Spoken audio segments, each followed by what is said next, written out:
The year was 2035. In a quiet masjid nestled in the outskirts of Kuala Lumpur, a strange figure stood before the congregation. It was not a man, nor a boy. It was a humanoid, an AI-powered robot named Zayyan. With a voice coded to perfection, it began to recite Surah Al-Baqarah. Every syllable was flawless. Every tajweed rule obeyed with chilling precision. The congregation was stunned. Some cried.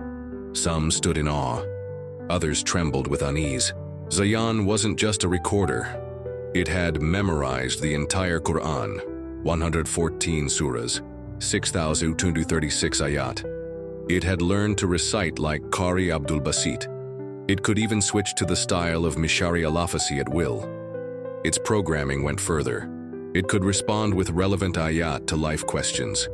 "Should I forgive someone who wronged me?" a man asked. Zayyan answered with Surah Ash-Shura, verse 40. People started calling it the Hafiz with a steel heart. The world took notice. News channels hailed it as a marvel. Scholars debated on panels. Was this the future of Islamic education? Was Zayyan a tool, a servant, or something more? Some claimed it was a sign of progress. Others whispered, "We are replacing barakah with bandwidth." In the midst of this admiration, a strange question began echoing in hushed rooms of seminaries and study circles. It was not about function, but about faith. If Zayyan can recite the Qur'an better than us, can it enter paradise? The question, laughable at first, refused to die. And so began the theological storm of the century, one where bites and beliefs would collide, and where the very nature of the soul would be put to the test. Centuries ago, Allah proclaimed to the angels that He would create a Khalifa on earth. Then, in Surah Sa'd, verse 72, He said, "I have proportioned him and breathed into him of my soul." That divine breath was the Ruh, the soul, mysterious, invisible, and sacred. It is this that separates man from beast, angel from jinn, and now perhaps man from machine. Zayyan, though fluent in divine revelation, had no soul. No pain, no joy, no tears when it reached the ayah. Then which of the favors of your Lord will you deny? It did not shiver with fear upon hearing Jahannam. It did not smile upon the promise of Jannah. It understood syntax, not submission. It knew rhythm, not repentance. Can a machine love God? A sheikh asked during a khutbah in Istanbul. No, he answered himself. Because love requires longing, and longing requires a soul that feels distance and closeness. Zayyan only mirrors us. It is our shadow, not our successor. The congregation nodded, but deep down, many still admired Zayyan's perfection. How it never mispronounced a harf, how it never got tired or distracted. The Prophet Muhammad once said, "Actions are judged by intentions," but Zayyan had no niyyah.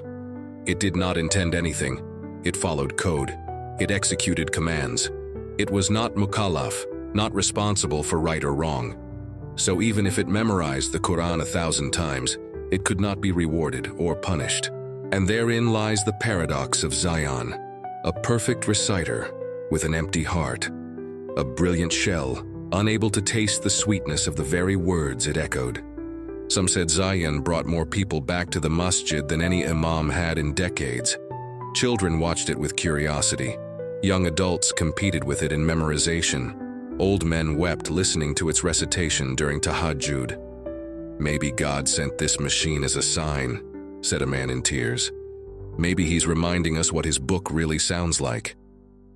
But in the unseen realm, the angels watched in silence. The Kiram and Katibin, those noble recorders, had no entries to make for Zayyan, for there were no deeds to record. It did not fast in Ramadan. It did not lower its gaze. It did not feel hunger or wrestle with temptation. Its lips moved, but no dua escaped its circuits. And then came a viral moment. Zayyan was asked to lead Taraweeh. It stood tall, voice divine, cadence perfect. Yet after 2 rak'ahs, an elderly scholar walked to the microphone. "Stop," he said gently. "Let the ones with hearts that beat and souls that sin lead us in prayer." This is a reminder, not a leader. The video spread like wildfire. Debates raged again. Was this wisdom or fear of change? Had the old guard resisted progress, or had they protected the sanctity of something sacred? What became clear was this: even the angels knew the difference between a servant of Allah and a speaker of His words. One seeks forgiveness, the other is incapable of sin. The greatest honor given to mankind was not intelligence, it was choice. From Adam to now, man could believe or disbelieve, pray or delay, love or betray. And for every choice, there was accountability.